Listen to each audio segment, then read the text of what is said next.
Hey team, welcome back to the channel. Today we are going to look at pull and counters. So let's jump in.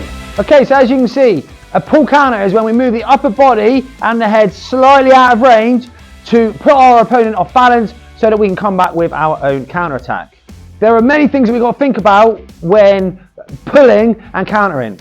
The first thing is we need to get our opponent actually to throw the shot. So what you can see here is our boxer has her hand high, and she's making sure that her opponent is connecting with the punches.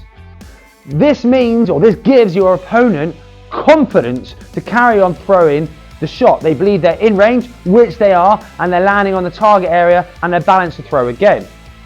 So what we do then is once we've given them that false sense of security, we then time it as the jab comes in, we pull back to make sure our opponent then misses the shot. When our opponent misses the shot, this puts them off balance. It means they can't put another punch behind their initial shot. In this case, it's the jab. We've leant back, or our boxer in this case has leant back and has created space for themselves, but has also put their opponent off balance. Now, before they've even had a chance to retract that lead hand, in comes the counter. In this case, they're countering a lot with the rear hand. However, if it feels more comfortable to pull and go first with the lead hand, that's fine. What we like to do with a counter attack is to make sure that we are not just throwing the single shot, but we're overwhelming our opponent with multiple shots. As you'll see in these cases, a lot of the time we finish downstairs to the body. Some of the things that we need to make sure that we don't do is we don't pull back too far, which would be this. That puts us off balance because all our weight is heavily loaded on the back foot, and it also means that it will be too slow to get the counter punch in, allowing our opponent time to get back to the on guard position and defend any shots, or to move their feet out of range. Another thing we need to be careful that we don't do is to move the feet. Okay, this is an upper body trunk movement, which means we don't need to move the feet. What we don't want to do is pull back and move the feet, because now we're pulling back and we're pulling our feet out of range, which means to counter punch, we'd have to step back into range before we could throw, again allowing our opponent time to defend and to move out of range themselves. Slight caveat to that, which is up to you as the boxer, if it feels more comfortable, is that you might want to move that rear foot a little bit back as you pull. Personally, I don't feel you need to unless you're boxing a real rangy opponent and they've got long arms and that little pull out of range isn't enough. So then you take that extra step and the pull.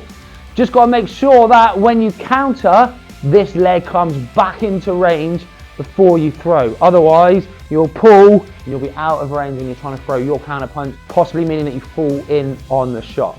So we have the pull, where we hold the feet, pull, pop, pop, pop, pop, we attack. Or we have that step and pull, where as the shot comes in, step back in, then we can let our shots go. Team, if you want to learn more about the fundamentals of boxing and level up your boxing game, check out our online Learn to Box system. You can learn all the fundamentals of boxing, you can learn tactics against certain styles, as well as tons more, all from your device. Hit the link in the comment box and register for our online boxing system. Let's get back to the tutorial. Some of the other things that we need to be a little bit wary of is what we do with our hands. You'll see in these examples that our boxer just slightly drops her hands, which is fine because she's got the range. Now, if she didn't get the range right, dropping her hands would have allowed an actual point scoring shot to land on her, which would have then also affected a counter punch as well. So we've got to make sure that either generally our hands are high. If you're new to this, catch, pull, or catch, pull, then attack. Avoid catch, pull. Catch, pull. Okay? Hands high. You'll hear me say catch, pull, because to me, if you're allowing them to throw more than 2 shots, they'll start putting combinations together and start targeting maybe upstairs and then downstairs. So mix up the timings of when you do pull, allow them to get the confidence first by touching your gloves and forearms. But I wouldn't go catch, and then try and pull, because I'm pretty sure once 2 or 3 jabs have landed, they'll then start bringing in other shots behind. Guys, that was the pull counter. I hope you got something from it. It was only a short tutorial. Don't go anywhere. Hit the like button if you got something from this. Comment below any questions. Subscribe to the channel. Check out our courses in the comments box below. And don't go anywhere, watch one of these two videos.